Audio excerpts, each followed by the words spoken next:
안녕하세요. 사랑하는 성도님, 영혼의 샘물 은혜의 자리에 오심을 축복합니다.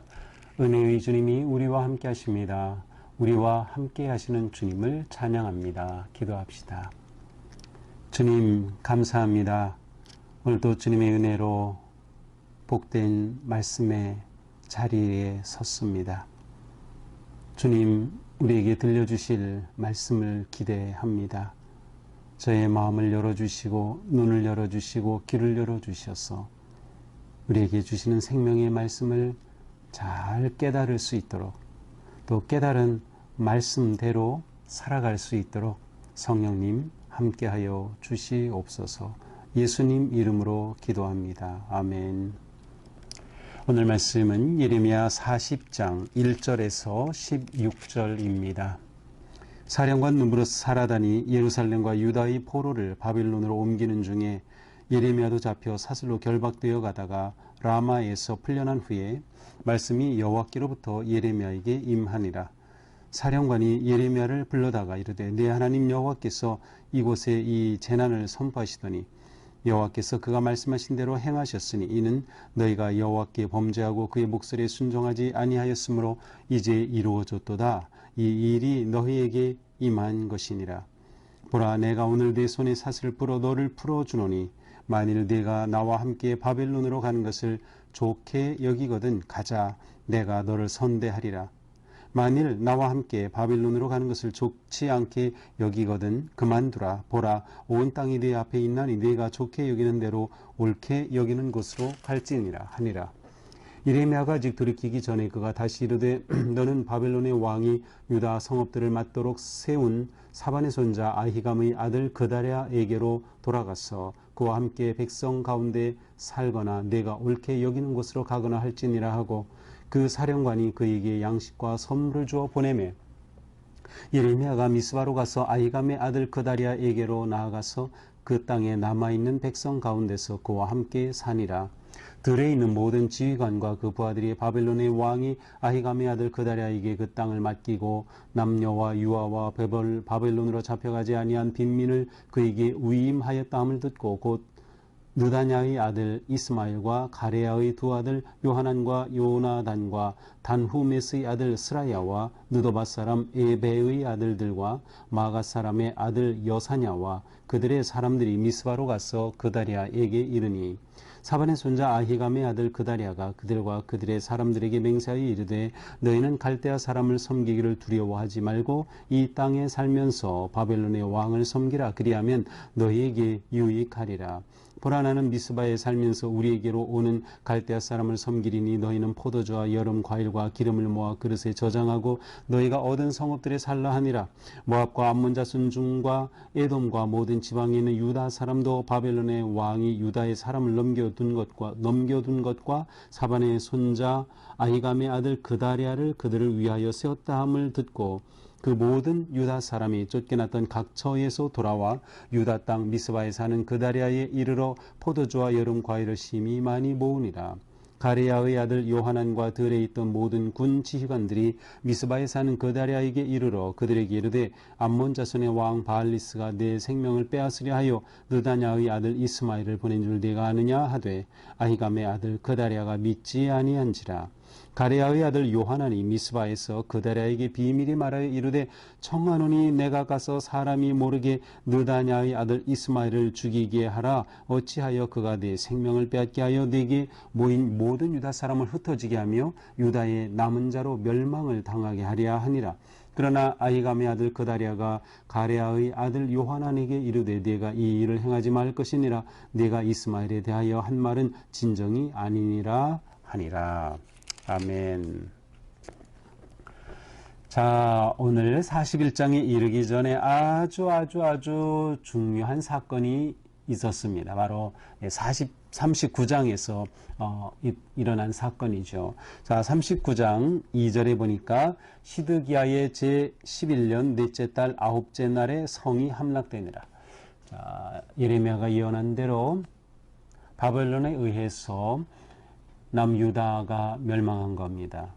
예루살렘 성이 완전히 타버리고 패망한 것이죠. 그때는 주전 586년이었습니다. 이렇게 예레미야는 이스라엘의 마지막, 사실은 이제 유다의 마지막 멸망까지 예언 활동을 하면서 나라가 망하는 그 슬픔과 고난을 고스란히 견뎌야 했던 그러한 예언자죠.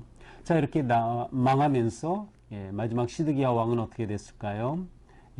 어제 본문에 보면 시드기야는 그의 아들들은 자기가 본 눈앞에서 살해를 당하고 시드기야는 눈이 뽑혀서 바벨론의 포로로 잡혀가는 비참한 최후를 맞이하게 되죠.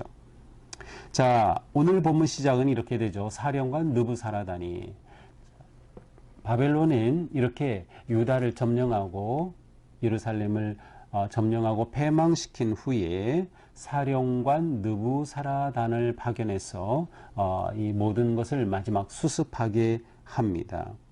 자, 이 사령관 느부사라단은 포로를 바벨론으로 잡아가는 그러한 중요한 일을 맡고 있었습니다. 그런데 이 중에 예레미야도 있었어요. 이스라엘 백성들의 3차에 걸친 포로가 있었는데 바로 이 세 번째 마지막 유다가 멸망하면서 잡혀가는 포로 가운데 예레미야가 있었습니다. 사슬로 결박되어 그렇게 포로로 끌려가는 중에 라마라고 하는 곳에 이르러서 그곳에서 이 예레미야가 풀려나게 됩니다. 이것은 예레미야에 대한 특별한 배려였다고 볼 수 있어요. 사령관이 예레미야를 불러서 말합니다. 내 하나님 여호와께서 이곳에 이 재난을 선포하시더니 내 하나님 여호와께서 이스라엘 백성들이 믿는 하나님 여호와께서 너를 통해서 유다에 대해 선포한 말씀 이렇게 선포하지 않았느냐? 그런데 이렇게 선포하신 그대로 여호와께서 말씀하신 대로 행하셨구나. 이렇게 된 것은 너희가 여호와께 범죄했고 그 목소리에 순종하지 아니하였기 때문에 이제 이렇게 이루어진 것이구나. 너에게 이 일이 임한 것이구나 라고 말하는 겁니다. 자, 재미있는 것은 1절에서 라마에서 예레미야가 풀려난 후에 말씀이 여호와께로부터 예레미야에게 임했다 그랬어요. 그런데 예레미야에게 말씀이 임했는데 그 임한 말씀을 예레미야가 선포해야 될 것 같은데 지금까지 구조와는 다르게 예레미야가 말씀을 선포하는 것이 아니라 바로 사령관이 예레미야를 불러다가 말하는 거예요. 그래서 마치 이것은 이 사령관을 통해 하나님이 말씀을 선포하신 것처럼 그렇게 보여지는 구조입니다. 결국 이렇게 되었구나라고 하는 것이죠. 자, 이렇게 보면 바벨론은 유다를 점령할 때 그냥 점령한 게 아니었음을 알 수 있어요. 예레미야라고 하는 선지자가 활동한 것까지도 다 파악하고 있었고 그 내용이 무엇인지까지도 다 알고 있었던 거죠. 그러니까 예레미야에 대한 그리고 유다의 그러한 고위층 또 선지자, 왕 모든 사람들에 대한 정보가 아주 세밀하고 깊은 정보를 가지고 있었다라는 것을 알 수 있어요. 그래서 그건 옛날이니까 뭐 그냥 나라가 와서 이렇게 싸우고 전쟁이 일어나고 망하고 뭐 그런 것이 아니라 이미 정보에 있어서 모든 것들을 파악하고 있었음을 알 수 있죠. 자, 이렇게 예레미야는 포로로 잡혀가다 라마에서 풀려나게 됩니다. 자, 풀려나는 예레미야에게 이 사령관 느부사라단이 이렇게 말하죠. 4절입니다. 내가 오늘 내 손에 사슬을 풀어 너를 풀어준다. 너를 풀어준다. 내가 나와 함께 바벨론으로 가는 것을 좋게 여기면 나랑 같이 가자. 그러면 내가 너를 선대하게 너에게 아주 잘 대우해 주겠다. 그러나 바벨론으로 가는 것을 좋게 여기지 않는다면 내 뜻대로 해도 좋다. 이 땅에 그대로 남아도 좋다. 여기 내 앞에 이 땅이 그대로 있으니 네가 원하는 곳으로 가면 되겠다라고 말하는 겁니다. 그러면서 5절에 보니까 한 이야기를 해주죠. 바벨론 왕이 유다 성읍들을 맞도록 세운 사반의 손자 아히감의 아들 그다랴에게로 돌아가면 좋겠다. 자, 이 그다랴가 누군가? 이 그다랴는 이제 바벨론이 와서 완전히 유다를 멸망시키고 왕까지 포로로 싹 잡아가면서 유다를 다스릴 총독을 세웠어요. 그 총독이 그다랴입니다.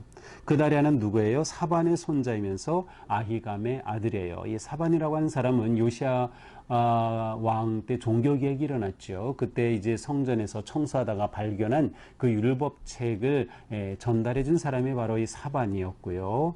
아히감은 앞에서 예레미야가 죽을 위기 가운데 있을 때 예레미야를 도와서 구해준 사람이 바로 이 아히감이에요. 그러니까 이 사반, 아히감, 사반의 손자인 그다랴, 아히감의 아들인 그다랴죠. 그러니까 이 가족들은 굉장히 예레미야와 함께 있었고 하나님의 말씀 편에 섰던 사람들인 것을 알 수 있어요. 자, 바로 그 그다랴를 총독으로 세웠으니 그에게로 돌아가서 백성들과 함께 살든지 네가 좋게 여기는 대로 하라. 그렇게 하면서 예레미야에게 양식과 선물까지 주어서 돌아가게 한 것입니다. 자, 이렇게 예레미야가 바벨론의 포로로부터 또 풀려나고 이와 같은 대우를 받게 된 것은 이미 39장 11절 12절에 보면 어떻게 돼 있어요? 바벨론의 느부갓네살 왕이 예레미야에 대하여 이 사령과 느부사라단에게 명령한 바가 있어요. 무엇인가 하면 그를 데려다가 선대하고 해하지 말며 그가 네게 말하는 대로 행하라. 느부갓네살 왕이 예레미야를 알고 있었고요.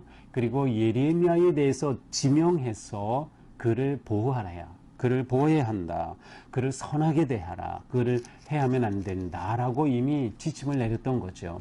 그래서 바로 이 사령관 느부사라단이 그래 예레미야가 어디 있지? 보니까 포로 가운데 있어요. 그래서 그곳에서 예레미야를 꺼내어서 내가 나랑 바벨론으로 가도 좋고 아니면 여기 남아도 좋다. 여기 남는다면 그다랴에게로 가면 좋을 거다. 이렇게 말하면서 선물과 양식을 준 것이죠. 자, 이때 이 예레미야는 어디로 갔습니까? 미스바로 갑니다. 미스바는 예루살렘의 좀 북쪽 지역인데 이 베냐민 지파에 있는 그러한 곳이에요.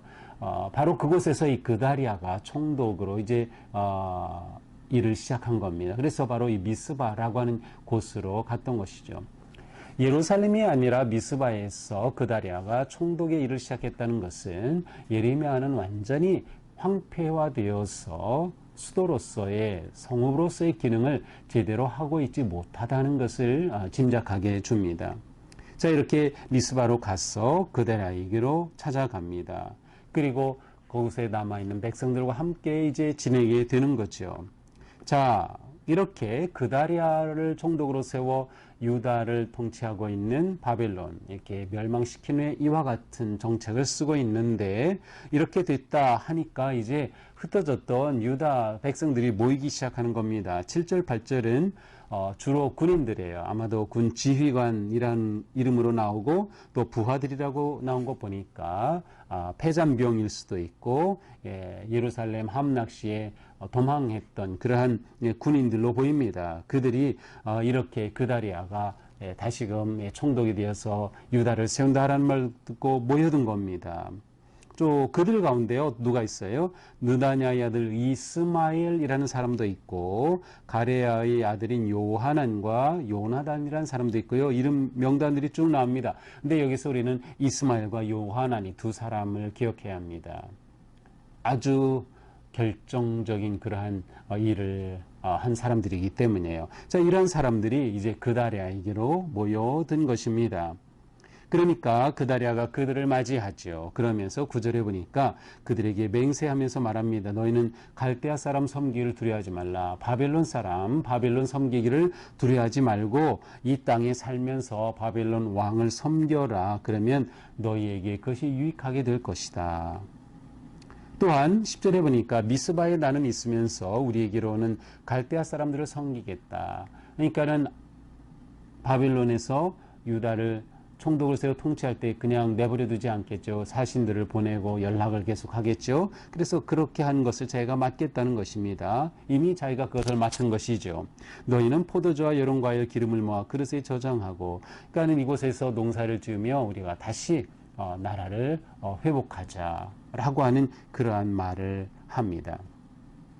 자, 이 그다랴의 말을 보면 바벨론 왕을 섬기자, 이것이 유익하다. 바로 예레미야가 예언했던 그것이에요. 예레미야가 예언했던 그대로 이 그다랴가 그렇게 하는 것이죠. 예레미야가 이와 같은 예언을 하고서 또 그와 같은 예언에 대해 신뢰하는 사람인 그다랴가 총독이 되었다. 이건 굉장히 고무적인 일이라고 볼 수 있어요. 자, 또한 모여든 사람들 가운데는 11절 12절에 보니까 유다 백성들, 이곳저곳에 도망하고 흩어졌던 유다 백성들입니다. 그들도 이 소식을 듣고 모여듭니다. 12절에 보니까 쫓겨났던 각처에서 돌아와 미스바에서 그다랴를 중심으로 그들이 다시금 회복하게 되는 거죠. 그래서 포도주 여러 과실들을 심히 많이 모았다. 그들이 먹고 살기 위한 것들이 준비되고 최종적인 그러한 준비가 되고 나라가 다시 회복될 수 있는 기틀을 마련해가는 모습이에요. 자, 그런데 아까 제가 요하난이라는 사람과 이스마엘 두 사람을 보자고 그랬는데, 요하난이라고 하는 사람이 그다랴, 총독 그다랴에게 와서 알려줍니다. 암몬 자손의 왕 바알리스가 있는데 그가 그다랴의 생명을 뺏으려고 하는데 누구를 통해서? 이스마엘을 통해서 당신의 생명을 뺏으려고 합니다. 당신을 살해하려고 합니다. 전해주는 거예요. 그런데 그다랴가 믿지를 않아요. 또 요하난이 말합니다. 요하난이 이스마엘이 당신을 죽이려고 합니다. 당신의 생명을 빼앗으려고 하는데 어찌 가만히 있습니까? 그렇게 말하는데 그다랴는 그 말을 귀담아 듣지 않고 오히려 16절에 보니까 내가 이스마엘에 대하여 한 말은 진정이 아니라 거짓말이라는 거예요. 왜 나한테 거짓말하냐? 이스마엘 그럴 사람 아니야? 이렇게 말하는 거예요. 근데 이스마엘이라는 사람은 사실 내일 본문 시작인 41장 1절에 보면 다윗 가문의 자손이에요. 다윗 왕가의, 왜냐하면 그가 왕의 종친의 사람으로 알려져 소개되고 있기 때문이죠. 그러니까 그다랴는 이스마엘에 대해서 의심하지 않는 겁니다. 정말 이 일이 일어날까요? 내일 본문을 보면 끔찍한 사건이 일어납니다. 자, 오늘 말씀은 여기곳까지입니다. 자, 오늘 본문을 통해서 우리는 멸망한 유다에서 예레미야의 선택을 보게 됩니다. 예레미야는 총독이 그에게 나랑 바벨론으로 가자, 내가 선대해 주겠다 라고 요청을 했을 때 그것을 거절하고 오히려 유다의 그대로 남기로 하였습니다. 바벨론으로 가면은 모든 것들이 보장이 되어 있는 겁니다. 바벨론은 예레미야에 대해서 굉장히 우호적으로 생각하고 예레미야 예언이 바벨론의 그러한 완전히 그대로 포기하고 내려놓고 바벨론의 멸망이 그대로 자신들을 내어주라. 그것이 하나님의 뜻이다. 그러나 이것이 끝이 아니고 70년 후에 회복시켜 줄 거다. 이러한 예언을 선포했기 때문에 바벨론 입장으로서는 자기들 편이라고 생각했던 것이죠. 근데 예레미야는 바벨론으로 가지 않습니다. 그대로 유다 땅에 남아 있어요. 저는 예레미야의 마음이 어떤 마음이었을까? 예레미야는 비록 나라가 망한다는 것을 선포하고 그것이 하나님의 뜻인 것을 알았기에 피할 수 없이 선포했지만 예레미야 마음은 너무나도 힘들었을 것 같아요. 하나님의 선지자로서 내가 내 조국이 망하는 것을 선포해야 한다니, 그런데 그게 하나님의 뜻이라니 선포하지 않을 수도 없고, 그는 그와 같은 선포를 하면서 말할 수 없는 내적인 갈등과 고민이 있었을 것 같습니다. 바로 그것을 보여주는 것이 예레미야의 선택입니다. 그는 조국에 남기로 선택한 것이죠. 자, 우리는 여기서 항상 하나님의 뜻을 분별하는 것이 매우 중요하다라는 것입니다. 하나님의 뜻. 예레미야는 하나님의 뜻이 무엇일까를 생각했을 겁니다. 예레미야는 자기가 이렇게 예언을 선포하고 나라가 망한 후에 자기가 바빌론으로 가서 입신양명하고 잘되고 편하게 살고 그렇게 살 것이 하나님의 뜻인가? 그것이 아닌 것을 그는 알았죠. 망한 나라에서 하나님의 백성들을 다시금 회복케 하고 그들을 섬기는 것이 하나님의 뜻임을 그는 분별할 수 있었던 겁니다. 우리에게 중요한 것이 하나님의 뜻을 분별하는 것입니다. 내 이기심과 내 욕심으로 분별하면 잘못된 선택을 하게 돼 있어요.